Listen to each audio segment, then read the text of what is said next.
Les travaux d'évaluation de la deuxième phase des opérations conjointes FARDC-UPDF se sont clôturés tard dans la nuit du samedi 16 avril à Bunia, en présence de deux chefs d'état-major de forces mutualisées, à savoir de la RDC, le général d'armée Célestin Mbala-Moussense et son collègue ougandais, le général Wilson Mbasumbandi, arrivé au chef-lieu de Ituri la mi-journée du même samedi, accueilli au pied de l'avion par le gouverneur militaire d'Uri, le lieutenant-général Luboyanka Shomadjouni.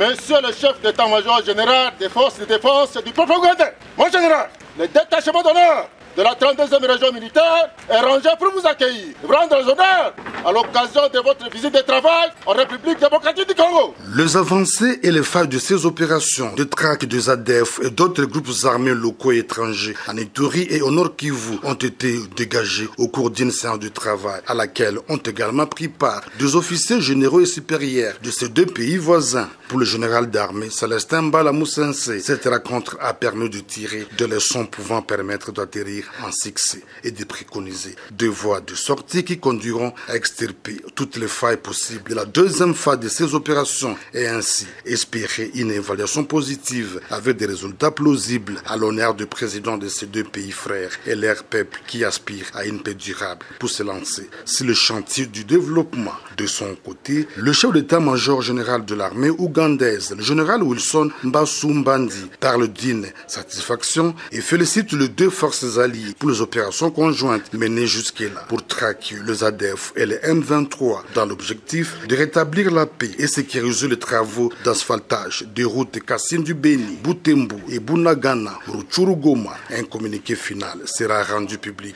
dans les jours qui viennent. Signale-t-on, pour rappel, le 27 janvier 2022 à Protea Hotel de Kampala en Ouganda, soit 2 mois après le lancement des opérations conjointes au mois de décembre 2021, la première phase de dites opérations avait été évaluée par les deux parties. Une évaluation qui avait permis de dégager les avancées et les failles en formulant de recommandations pour l'amélioration de la conduite des opérations contre les ADF et d'autres groupes armés locaux et étrangers en Ituri et au Nord Kivu. Par ailleurs, en territoire du Rum, les forces armées protègent et sécurisent de plus en plus la population et ses biens dans plusieurs localités de la chefferie de Walese-Vonkutu, conformément aux instructions et directives opérationnelles données par le chef d'état-major général de FARDC avant de regagner Kinshasa, la capitale.